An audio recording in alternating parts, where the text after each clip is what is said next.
Ada yang tercecer, mari. Polda Lampung Senin pagi memusnahkan barang bukti narkoba senilai 4 miliar rupiah. Barang bukti yang dimusnahkan diantaranya 68 kg ganja, 3,3 kg sabu-sabu, dan lebih dari 1.200 pil ekstasi. Pemusnahan digelar di halaman Polda Lampung. Seluruh barang bukti dimusnahkan dengan cara disiram dengan solar dan dibakar.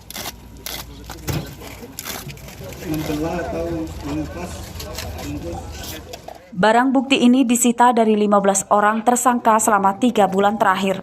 Sebagian besar tersangka yang berperan sebagai kurir itu berasal dari Provinsi Aceh, Sumatera Utara, dan Jakarta. Seluruh tersangka masih menjalani penahanan dengan ancaman hukuman 20 tahun penjara. Dari 15 tersangka dengan jumlah tadi ganja 68 kg, sabu 3,3 kg, dan ekstasi 1.287 butir. Pengungkapan berapa bulan nih Bang? 3 bulan terakhir. 15 perkara dengan 15 tersangka. Yang jelas untuk sabu, untuk ganja, ekstasi, yang jelas jaringan dari luar antar provinsi. Kita tahu semua kalau sabu dari luar. Kemudian Penangkapan tersangka narkoba jaringan internasional di Lampung setiap tahunnya selalu banyak. Hal itu karena Provinsi Lampung merupakan daerah perlintasan utama bagi penyelundup narkoba dari luar negeri ke Pulau Jawa yang melalui Pulau Sumatera. Tangkapan terbanyak umumnya saat tersangka akan menyeberang ke Jawa melalui Pelabuhan Bakahuni, Lampung Selatan. Robi Laste melaporkan dari Bandar Lampung.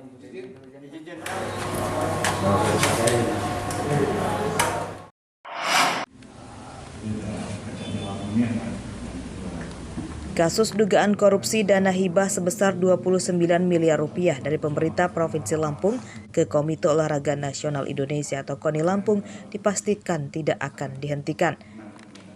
Ini dikatakan Kepala Kejaksaan Tinggi Lampung Danang Sigit Yulianto Senin siang. Perkara itu telah dinaikkan statusnya dari penyelidikan ke penyidikan.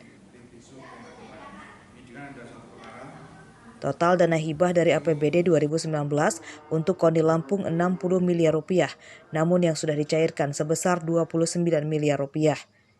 Penggunaan dana hibah tersebut diantaranya 23 miliar rupiah untuk anggaran pembinaan, 3 miliar rupiah untuk partisipasi PON Papua, dan 3 miliar rupiah untuk anggaran sekretariat KONI Lampung.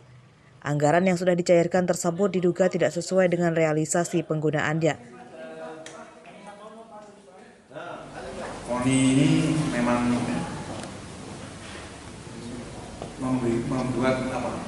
menjadikan perhatian masyarakat ini, yaitu dulu masyarakat akumulasi.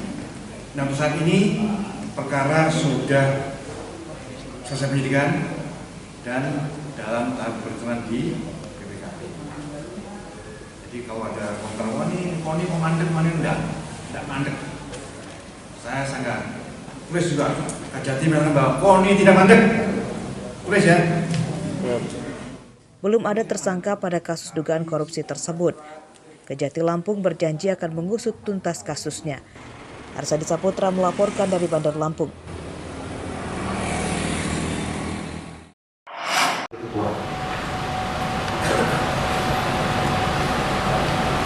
Rapat paripurna DPRD Lampung Utara dengan agenda menyampaikan pandangan umum laporan keterangan pertanggungjawaban dari Bupati atau LKPJ 2021 diwarnai interupsi pada Senin siang. Anggota DPRD dari Partai Demokrat, PKB, Golkar, PDIP, dan Gerindra menolak mendengarkan pandangan umum laporan itu. Alasannya, rapat tidak dihadiri oleh Bupati Lampung Utara sebagai orang yang paling bertanggung jawab atas laporan itu dan penggunaan anggaran yang dinilai boros namun tidak banyak tampak hasilnya atau minim prestasi. Kita semua, amin ya rabbal alamin. Terima kasih. Rapat sempat diskor 3 kali dan akhirnya dihentikan. Ketua DPRD akan menjadwal ulang rapat itu setelah berkoordinasi dengan anggotanya dan Pemkab Lampung Utara. Yaitu penyerahan secara resmi Pak Ketua, ini tadi paripurnanya di ini diskorsing ya? Ya. Diskorsing tadi ya?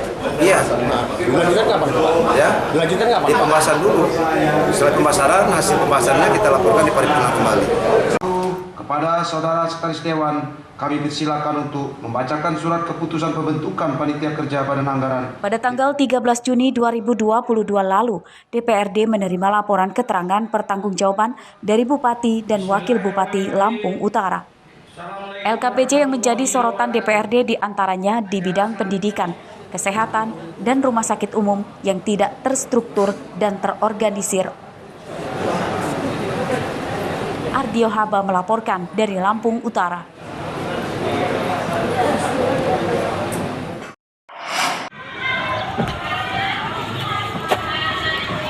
Istilah asal Bapak Senang atau ABS di kalangan pejabat salah satu penyebab SD Negeri Haduyang Ratu, Kecamatan Bunga Mayang, Lampung Utara tidak kunjung diperbaiki.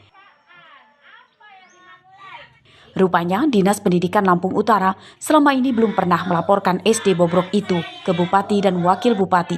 Selama ini yang dilaporkan hanya hal yang baik-baik saja.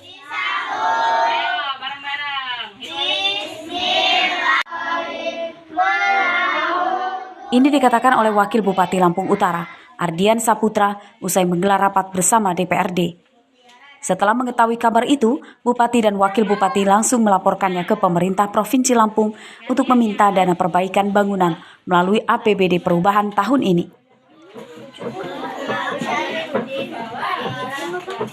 Kalau ngeliat dari ini sih saya rasa belum pernah ya, karena Pak Bupati orangnya cepat tanggap, apalagi dengan ada sekolah yang seperti itu, dia langsung tanggap kepada saya, perintahkan kepada saya untuk segera dicek, ya kan, apa yang harus kita lakukan di perubahan nanti.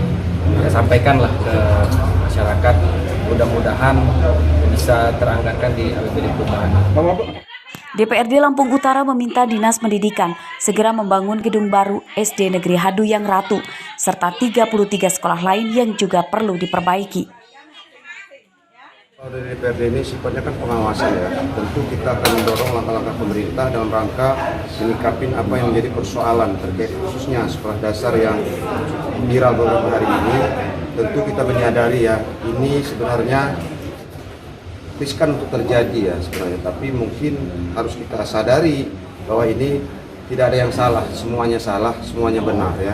Semuanya benar, tentu kita yang paling bijak itu kita carikan solusinya untuk segera menindaklanjuti.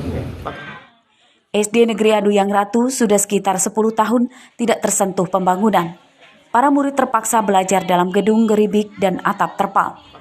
Ardio Haba melaporkan dari Lampung Utara.